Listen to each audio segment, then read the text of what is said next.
Drama di sebalik jubah mengisahkan tentang Laimina Shares, sebuah yayasan kebajikan milik dua beradik, Laila dan Amina, yang dikenali sebagai pempengaruh Islamik dan dipuja ramai kerana imej berjubah serta sifat dermawan yang dipamerkan kepada umum.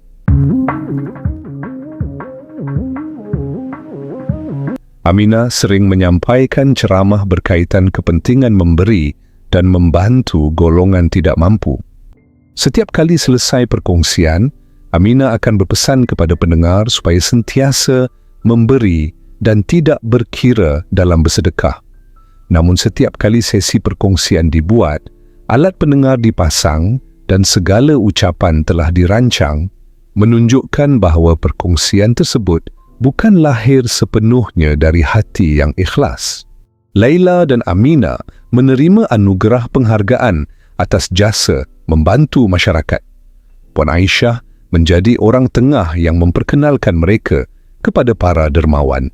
Salah seorang penyumbang terbesar ialah Rashid, seorang usahawan yang berminat dengan kerja amal dan sering memberi sumbangan. Rashid kagum dengan Laila dan Amina yang dilihat suka membantu masyarakat. Rashid sangat membenci individu yang menunggang agama demi kepentingan diri sendiri.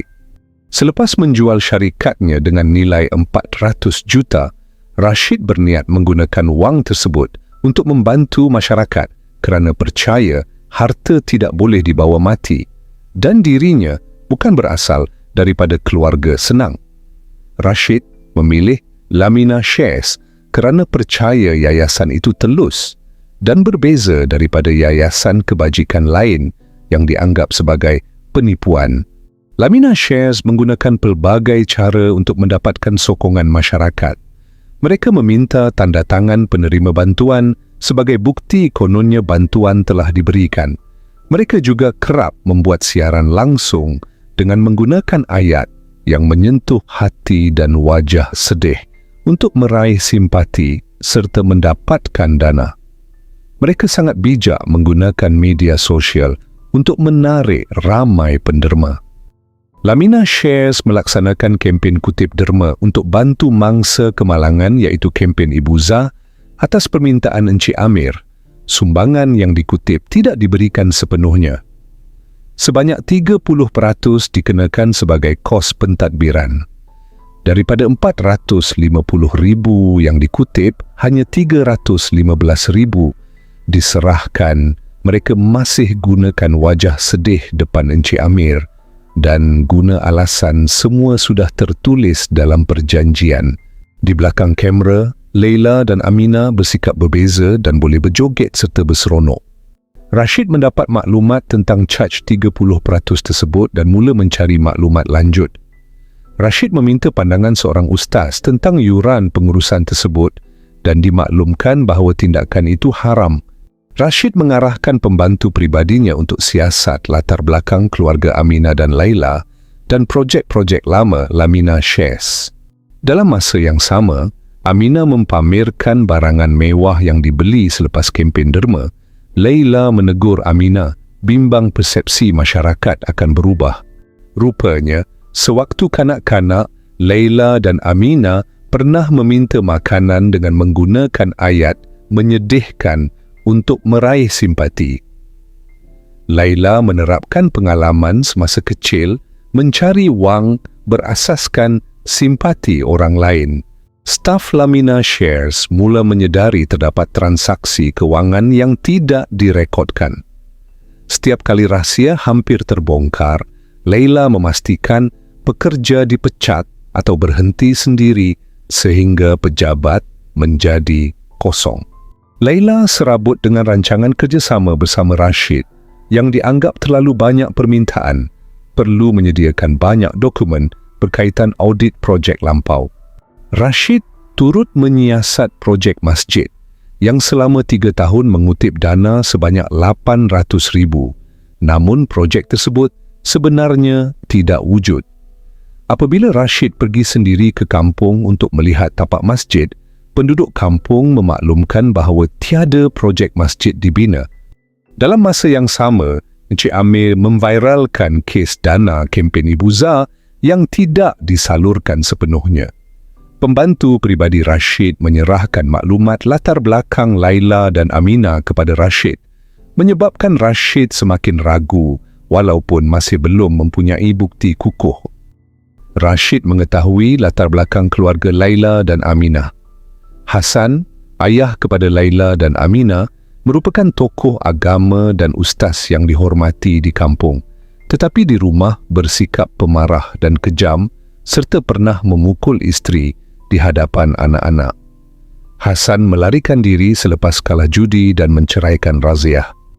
Laila mengambil alih tanggungjawab sebagai ketua keluarga untuk menyara kehidupan mereka. Raziah jatuh sakit selepas suami meninggalkannya. Laila menipu masyarakat dengan mengatakan Hasan berada di luar negara untuk berdakwah. Setiap kali masyarakat mula ragu terhadap Laminah Shares, Laila dan Aminah akan membuat siaran langsung untuk menjelaskan keadaan. Mereka sanggup membayar Zaki Harun, wartawan yang berpengaruh, bagi mematahkan tuduhan makan dana derma. Mereka menggunakan naratif bahawa dahulu mereka orang susah, faham keadaan orang susah dan kini ikhlas membantu orang lain. Kos pentadbiran dijelaskan sebagai keperluan untuk membayar kos produksi, pekerja dan operasi lain.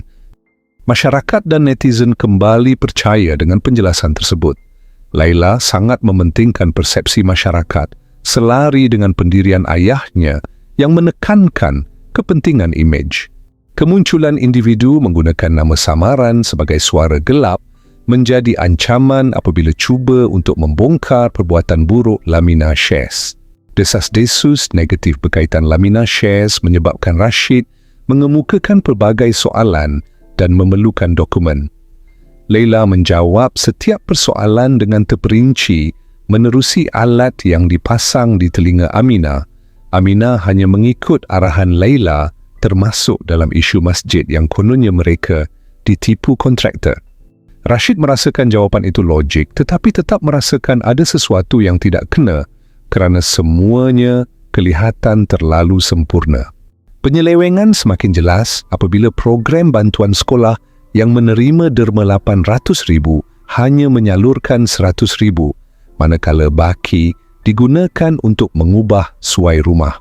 Aminah sanggup membuat siaran langsung untuk mendapatkan duit derma, menjual buku doa untuk mendapatkan duit bagi kegunaan pribadi, tetapi umum akan salurkan hasil jualan kepada orang yang memerlukan. Dalam masa yang sama, mereka menerima mesej ugutan daripada suara gelap supaya mengaku kesalahan di hadapan masyarakat. Aminah mula berasa bimbang, namun Laila meyakinkan bahawa individu di sebalik nama tersebut akan ditemui.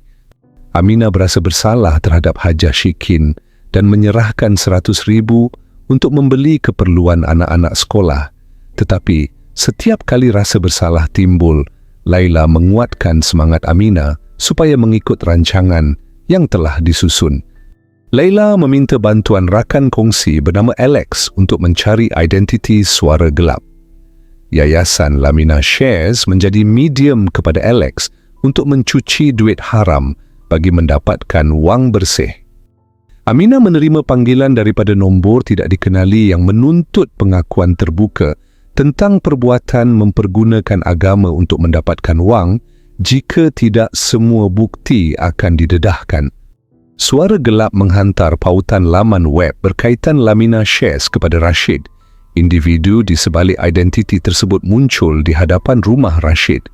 Syahid daripada Iman Watch mengaku sebagai suara gelap dan mendedahkan semua projek yang dananya digelapkan, termasuk fakta bahawa Laila dan Aminah bukan nama sebenar dan telah menukar nama selepas berpindah dari kampung.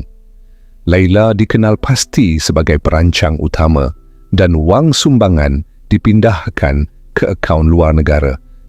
Rashid yang membenci individu yang menggunakan agama demi wang kerana arwah ayahnya, seorang imam, pernah mendermakan semua harta untuk mangsa kebakaran tetapi sebenarnya ditipu. Rashid berpura-pura meneruskan kerjasama melalui kempen Rumah Ibu Solehah, sebuah rumah pelindungan untuk wanita teraniaya dan isteri yang ditinggalkan suami. Rashid bersetuju memulakan dengan 200,000 dan berjanji memperuntukkan 10 juta jika kerjasama berjaya. Laila dan Amina menyiapkan proposal dalam masa kurang 24 jam dengan mengambil gambar daripada internet. Rashid bersetuju dengan bajet 1 juta dan memindahkan 100,000 terlebih dahulu. Alex berjaya mendapatkan identiti suara gelap melalui orang suruhannya dan menghentikan sementara aktiviti penjualan tisu kerana berasa tidak selamat. Alex melarikan diri ke luar negara. Rashid mengesan bahawa daripada 100,000 yang dipindahkan, 80,000 dihantar ke akaun luar negara dan 20,000 dibelanjakan oleh Amina. Rashid juga mendengar rakaman perbualan mereka melalui alat perakam suara yang dipasang, sekaligus memperoleh bukti penyelewengan dana. Sidang media diadakan oleh Syahid dan Rashid untuk mendedahkan bahawa Laila dan Amina menunggang agama bagi meraih simpati masyarakat menderma dan menggunakan sebahagian besar dana untuk kepentingan pribadi. Lamina Shares menjadi trending di media sosial.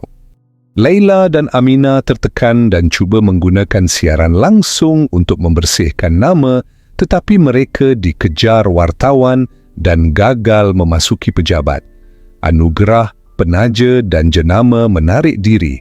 Netizen berpecah antara menyokong dan mengecam. Mereka terperangkap berjam-jam di parkir bawah pejabat sebelum berjaya keluar selepas merayu Zaki Harun, wartawan yang sebelum ini sering menulis artikel tentang Lamina Shares. Zaki memutuskan hubungan dan menyatakan pertolongan itu adalah yang terakhir. Laila dan Amina berkurung di rumah. Tajuk utama media memaparkan penipuan Lamina Shares dan netizen menuntut mereka dipenjarakan. Laila memilih untuk berdiam diri sebagai strategi menunggu masa sesuai, manakala Amina mahu segera membuat siaran langsung untuk menyelesaikan isu. Rashid merancang untuk menekan mereka keluar dari persembunyian. Dia tidak menolak kemungkinan Laila mungkin akan menjadikan Amina sebagai kambing hitam untuk menanggung kesalahan. Amina menerima banyak email daripada penyumbang yang menuntut wang dikembalikan. Amina mahu memulangkan wang untuk mendapatkan kemaafan, tetapi Laila tidak bersetuju dan memaklumkan semua akaun bank telah dibekukan. Pertengkaran berlaku. Laila mencadangkan supaya mereka memutar naratif dan menyalahkan pihak lain. Laila telah menyimpan wang tunai di rumah dan merancang melarikan diri kerana sudah menjangka rahsia akan terbongkar. Laila cuba meyakinkan Amina supaya menjadi kambing hitam dan berkorban seperti arwah ibu mereka. Laila berjanji akan menunggu Amina keluar penjara dan akan mengumpul harta supaya mereka tidak bermula dari kosong. Laila memulakan pelan B. Pada akhirnya, Amina masuk ke bilik Laila dan mendapati hanya sekeping gambar ditinggalkan manakala almari sudah kosong. Laila telah melarikan diri dengan beg berisi wang tunai. Amina cuba menghubungi Laila tetapi gagal. Amina yang kehilangan arah menghubungi Rashid dan pergi ke pejabatnya. Rashid cuba menghalang Amina daripada menjadi kambing hitam kerana mengetahui Laila dalang sebenar dan dokumen yang dihantar tidak benar. Namun Amina tetap mengaku semua transaksi adalah tanggungjawabnya dan menyatakan bahawa dirinya yang merancang segalanya. Laila meneruskan pelarian dengan menaiki teksi, tetapi pemandu teksi mengenalinya dan memaksanya keluar. Laila cuba memberi rasuah tetapi ditolak. Laila terus berjalan tanpa arah dengan beg wang tunai.